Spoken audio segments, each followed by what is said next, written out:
आमे बरगड़ जिलार मान्यवर विधायक माने आज आसी मान्यवर मुख्यमंत्री को भेटी थिले। ये अवसर रे मान्यवर विधायक अताबिरा, मान्यवर विधायक बरगड़, मान्यवर विधायक भटली, मान्यवर विधायक विजेपुर चार विधायक आसी भेटी थिले। मु भी उपस्थित थिली। से अंचल कृषक मान समस्या उपरे आलोचना होता। रजिस्ट्रेशन को नहीं जो कॉम्प्लिकेसी अच्छी ताकू दूर करने से निवेदन करथिले। मान्यवर मुख्यमंत्री को निर्देश क्रमे खरीफ ऋतु धान संग्रह निमंते जारी प्रक्रियार अवधि को वृद्धि करा जायछि। 20 तारीख पर्यंत थिला अगस्त 20 ताकू मध्यम वृद्धि करा जायछि।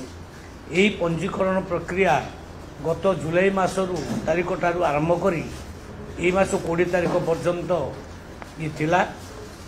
विधायक मानकर अनुरोध क्रमे याकू आहुरी बढ़ाई दिया जायछि एवं आमर उद्देश्य गोटे जड़े भी चाषी जड़े भी योग्य चाषी पंजीकरण वंचित न हो, समस्ते यार सुयोग पातु एवं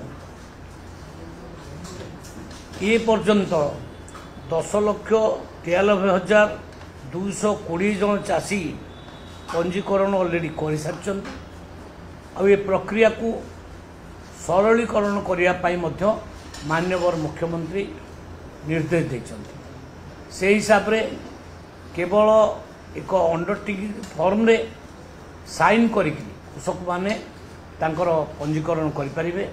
तेणु कौन प्रकार विभ्रांतिकर तथ्य विश्वास न करी कहा कथार विश्वास न करी सबू कृषक मान निवेदन करी समस्ते तांकर पंजीकरण करंतु।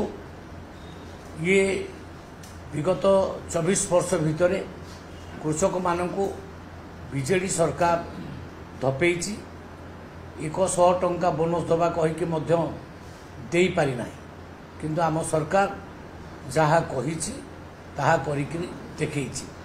कृषक माने बहुत खुशी अछंती एवं तांकू आमे केबे हेले असुविधा पकेबाकू दबु नहीं। जोठी जोठी प्रॉब्लम आसीबो मान्यवर विधायक माने आसिकरी डिस्कशन कले एवं ता उपरे मध्य आम सरकार आउ डिसीजन नेला जे एको सरलीकरण करा जिवो एवं पंजीकरण करिया पई समय अवधि मध्य बढ़ा जिवो। बहुत बहुत धन्यवाद।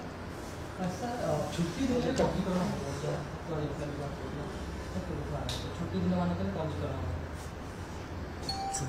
दिन मान पंजीकरण ऑफिसर मान जीवन छुट्टी देखिए समय बढ़ाई दि जाए। माननीय मुख्यमंत्री समय बढ़ाई अवधि बढ़ाई प्रक्रिया को सरलीकरण कर बहुत बड़ कथा।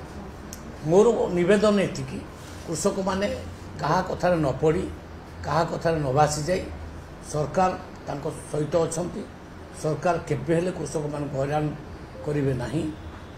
जड़े भी योग्य चाषी वंचित हब नहीं रजिस्ट्रेशन करिबारे किंबा धान बिकिबारे।